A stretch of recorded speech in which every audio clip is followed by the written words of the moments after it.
ہمارے معاشرے کے افراد کے مسائل میں سے ایک مسئلہ یہ بھی ہے کہ سارے غلط ہیں میں درست ہوں، لوگوں کی اصلاح کے پیچھے پڑا رہنا اور اپنی اصلاح کو نہ کرنا اور اپنے آپ کو سب سے زیادہ سمجھدار سمجھنا۔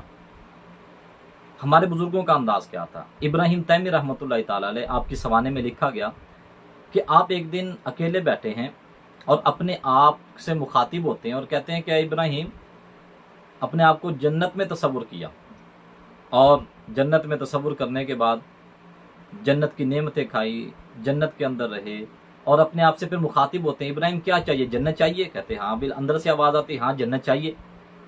اب پھر دوبارہ پھر اپنے آپ سے مخاطب ہوئے اور اپنے آپ کو جہنم کے اندر تصور کیا، جہنم کے عذاب کے اندر اپنے آپ کو مبتلا تصور کیا، اور پھر اپنے آپ سے پوچھتے ہیں کہ اے ابراہیم بتا، تجھے یہ چاہیے یہ جنت چاہیے؟ تو اب اندر سے آواز آتی یہ کیوں، یہ تو عذاب ہے، یہ تو تکلیف دہ چیز ہے، مجھے تو جنت ہی چاہیے۔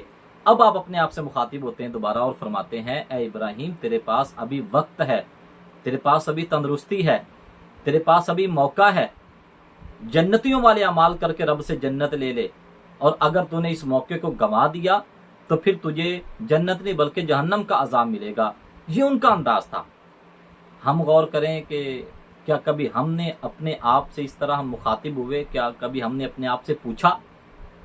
ویسے تو ہم سے بڑا سمجھدار بندہ ہی کوئی نہیں ہے، ہم لوگوں کی اصلاح کے پیچھے ایسے پڑے ہوئے ہیں، اور ہم اگر اصلاح کی بات کریں تو ہم کہتے ہیں مجھ سے بڑا سمجھدار کوئی ہے تو لے کر آؤ میرے سامنے۔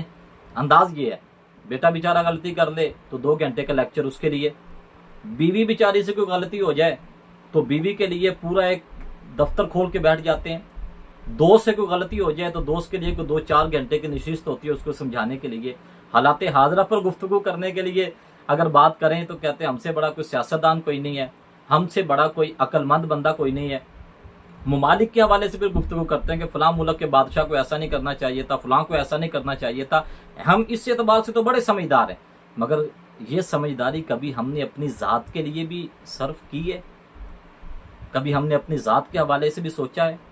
کبھی ہم نے اپنے آپ کو مخاطب کیا ہے کہ اے فلاں تو بتا تیرا انداز زندگی کیا ہے؟ اگر تو ایسے زندگی گزارے گا کیا اللہ کی بارگاہ میں جواب کیا دے گا؟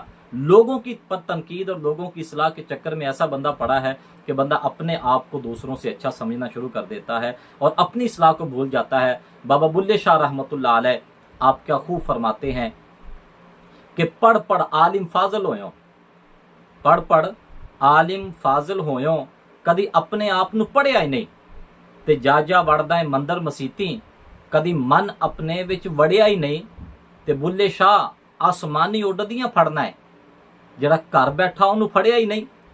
اپنی اصلاح کو اگر ہم لازم پکڑ لیں اور اگر اب خود بعمل بن کے ہم خود اپنی اصلاح کر کے لوگوں کی اصلاح کرنے کی کوشش کریں گے تو پھر ہماری زبانوں میں اللہ تاثیر بھی عطا فرمائے گا۔